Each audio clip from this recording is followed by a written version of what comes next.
ഇവക്കിപ്പോൾ ഇന്നത്തെ തിരച്ചിൽ അവസാനിപ്പിച്ചിട്ടുണ്ട് എന്നുള്ളതാണ് ഏറ്റവും പുതുതായി നമുക്ക് ലഭിച്ചിട്ടുള്ള വിവരം. ഇന്നും മേഖലകൾ തിരിച്ചുള്ള തിരച്ചിലായിരുന്നു. അതിൽ 5 മേഖലകൾ എന്ന തരത്തിലേക്ക് ശരീരാവശിഷ്ടങ്ങൾ നമുക്ക് കിട്ടിയിട്ടുണ്ട് ഇന്നും.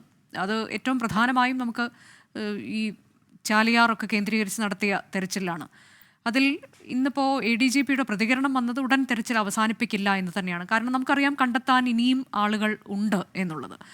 അപ്പോൾ ഇന്ന് നമുക്ക് ആ മേഖലയിൽ നടന്ന തിരച്ചിൽ അങ്ങനെ പൊതുവായി ഇന്ന് എന്തായിരുന്നു അവിടുത്തെ കാഴ്ചകൾ എന്നത് എങ്ങനെ പറയാം? അനുജ, ഇന്ന് 15ാം ദിനമാണ് തിരച്ചിലിൻ്റെ അല്ലെങ്കിൽ റെസ്ക്യൂ ഓപ്പറേഷൻ എന്ന് നമ്മൾ ആദ്യം വിളിച്ചു. പക്ഷേ ഏറ്റവും ഒടുവിൽ ഇപ്പോൾ മൃതദേഹവും ശരീരഭാഗവും കണ്ടെത്താനുള്ള തെരച്ചിലിൻ്റെ 15ാം ദിവസമാണ് ഇന്ന്. ഇന്നും തെരച്ചിൽ ഏതാണ്ട് വൈകുന്നേരം വരെ നടന്നു. തെരച്ചിൽ ഇപ്പോൾ അവസാനിപ്പിച്ചു.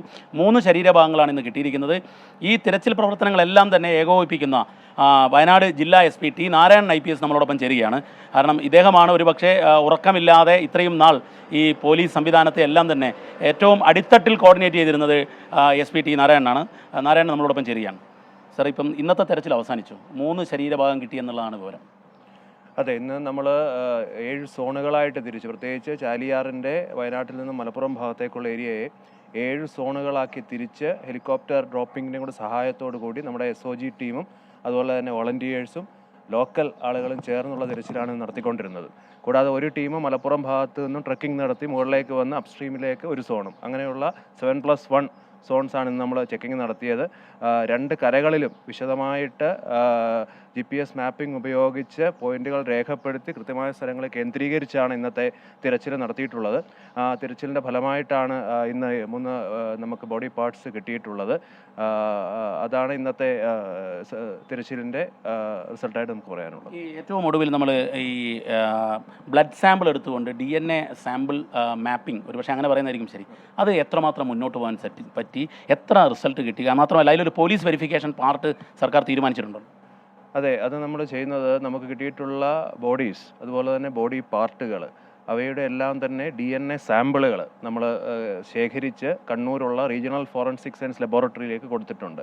ആ പാർട്ടുകളിൽ നിന്ന് എക്സ്ട്രാക്ട് ചെയ്യുന്ന DNAയും അതുപോലെ തന്നെ മിസ്സിംഗ് ആയവരുടെ റിലേറ്റീവ്സിൽ നിന്ന് എടുക്കുന്ന DNAയും അത് മാച്ച് ചെയ്ത് മാക്സിമം മിസ്സിംഗ് ബോഡികൾ ഐഡൻറ്റിഫൈ ചെയ്യുക, മിസ്സിംഗ് ആയിട്ടുള്ള ആളുകളെ ഐഡൻറ്റിഫൈ ചെയ്യുക എന്നുള്ളതാണ് നമ്മളതിൽ നിന്ന് ഉദ്ദേശിക്കുന്നത്. അതിൻ്റെ വർക്ക് ഏകദേശം കംപ്ലീറ്റ് ആയിട്ടുണ്ടെന്നാണ് ഞാൻ മനസ്സിലാക്കുന്നത്. ഇപ്പോൾ ഓരോ ദിവസവും രാവിലെയും വൈകുന്നേരവും നമ്മൾ നേരിട്ട് ഫോറൻസിക് ലബോറട്ടറിയുമായി ബന്ധപ്പെട്ട അതിന് നടപടികൾ സ്വീകരിച്ചു വരുന്നുണ്ട്. ഉടനടി തന്നെ അതിൻ്റെ റിസൾട്ടിലേക്ക് എത്തുമെന്നുള്ളതാണ് മനസ്സിലാക്കിക്കൊണ്ടിരിക്കുന്നത്. ഏതാണ്ട് എത്ര പേരുടെ സാമ്പിളിൻ്റെ റിസൾട്ട് വന്നു? അതിൻ്റെ ഒരു സെർച്ചിങ് ഒരു വളരെ സെൻറ്റിമെൻ്റലായ ഒരു കാര്യം കൂടിയാണ്. കാരണം കാണാതായ ഒരാൾ മരിച്ചിരിക്കുന്നു എന്ന് തിരിച്ചറിയൽ, അങ്ങനെയുള്ള കാര്യമുണ്ട്. ഈ ബോഡി പാർട്സ് എൻ്റെ അച്ഛൻ്റെതാണ്, എൻ്റെ കുഞ്ഞിൻ്റെ ആണെന്നൊക്കെ അറിയൽ, അത് എത്രമാത്രം മുന്നോട്ട് പോകാൻ പറ്റിയിട്ടുണ്ട്? ഏകദേശം 401 ബോഡികളാണ് നമ്മൾ ഇതിൻ്റെ DNA പ്രൊഫൈൽ മാച്ചിങ്ങിനായിട്ട് കണ്ണൂരുള്ള റീജിയണൽ ഫോറൻസിക് സയൻസ് ലബോറട്ടറിയിലേക്ക് കൊടുത്തിരിക്കുന്നത്. അത് നമ്മൾ ഈ മിസ്സിംഗ് ആയിരിക്കുന്ന ബന്ധുക്കൾ റിലേറ്റീവ്സിൻ്റെ DNAയുമായി പ്രൊഫൈൽസ് മാച്ച് ചെയ്യണം. ആ പ്രോസസ്സ് ഇപ്പോൾ നടന്നുകൊണ്ടിരിക്കുകയാണ്.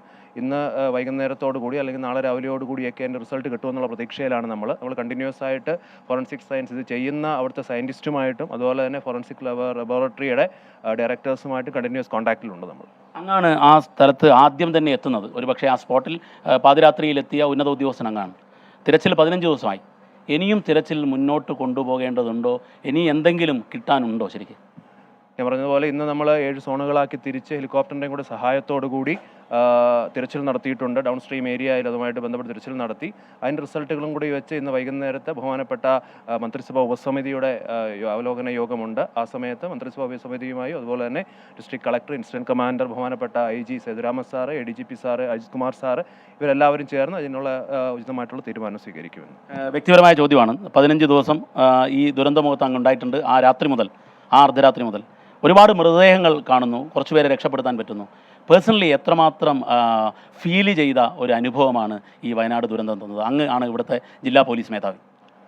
പറഞ്ഞതുപോലെ തന്നെ 30-ാം തീയതി രാവിലെ ഏകദേശം 2:30 ഞാൻ ആ സ്പോട്ടിലെത്തുന്നത്. ആ സമയം തൊട്ട് ഈ സമയം വരെ പറഞ്ഞതുപോലെ റെസ്ക്യൂവിൻ്റെ ഭാഗമായിട്ടാണെങ്കിലും റിക്കവറിയുടെ ഭാഗമായിട്ടാണെങ്കിലും ധാരാളം ബോഡീസ്, അതുപോലെ തന്നെ മാസ് ബറിയൽ ചടങ്ങ് നടന്ന സമയത്തുള്ള ബോഡീസ്, റിലേറ്റീവ്സുമായിട്ടുള്ള ഇൻറ്ററാക്ഷൻ, ഇതെല്ലാമായി ബന്ധപ്പെട്ട് വളരെ ഈ പറഞ്ഞതുപോലെ തന്നെ പലപ്പോഴും വളരെ വൈകാരികമായി നമ്മൾ മാറുമ്പോഴും നമ്മുടെ പ്രൊഫഷണലായിട്ടുള്ള രീതിയിൽ കാര്യങ്ങൾ കൈകാര്യം ചെയ്ത് നമ്മുടെ ഫോഴ്സിനെ അതുപോലെ ലീഡ് ചെയ്ത് ഞാൻ ഉൾപ്പെടെയുള്ള നമ്മുടെ ജില്ലയിലെ അവിടെ വർക്ക് ചെയ്ത എല്ലാവരും തന്നെ 15 ദിവസം ബഹുമാനപ്പെട്ട ADGP സാറിൻ്റെ അതുപോലെ തന്നെ IG സാറിൻ്റെയും DIG സാറിൻ്റെ എല്ലാ നേതൃത്വത്തിൽ എല്ലാവരും തന്നെ വലിയ പ്രവർത്തനം ഉറക്കമില്ലാതെ ചെയ്തുകൊണ്ടിരിക്കുകയാണ്.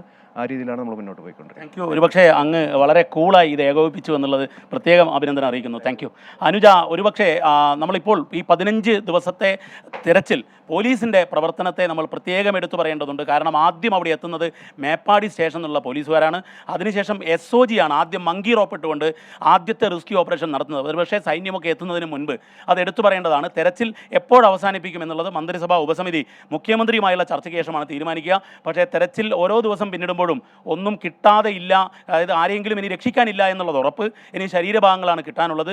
അതിനുവേണ്ടി ഇത്രയും പേരെ ഇവിടെ വീണ്ടും തെരച്ചിൽ തുടരേണ്ടതുണ്ടോ എന്നുള്ളത് സർക്കാർ തലത്തിൽ ആലോചിച്ചൊരു തീരുമാനമെടുക്കും. അനുജ, അതാണ് ഇപ്പോൾ ഈ തിരച്ചിലുമായി ബന്ധപ്പെട്ട് അതെങ്ങനെയാകും മുമ്പോട്ട് പോവുക എന്നുള്ളതിലൊക്കെ സർക്കാരാണ് തീരുമാനമെടുക്കേണ്ടത്. ഏതായാലും 15 ദിവസം അവിടെ തിരച്ചിൽ നടന്നിട്ടുണ്ട്. ഇന്നുൾപ്പെടെ ശരീരഭാഗങ്ങളും കിട്ടിയിട്ടുണ്ട്. അതുകൊണ്ട് തന്നെ അത് വളരെ വേഗം അവസാനിപ്പിക്കാനുള്ളൊരു സാധ്യതയില്ല എന്ന് നമുക്ക് ഈ ഘട്ടത്തിൽ നിഗമനത്തിലെത്തേണ്ടി വരും. ഇന്നിപ്പോൾ ADGP അജിത് കുമാർ സൂചിപ്പിച്ചതും അതുതന്നെയാണ്.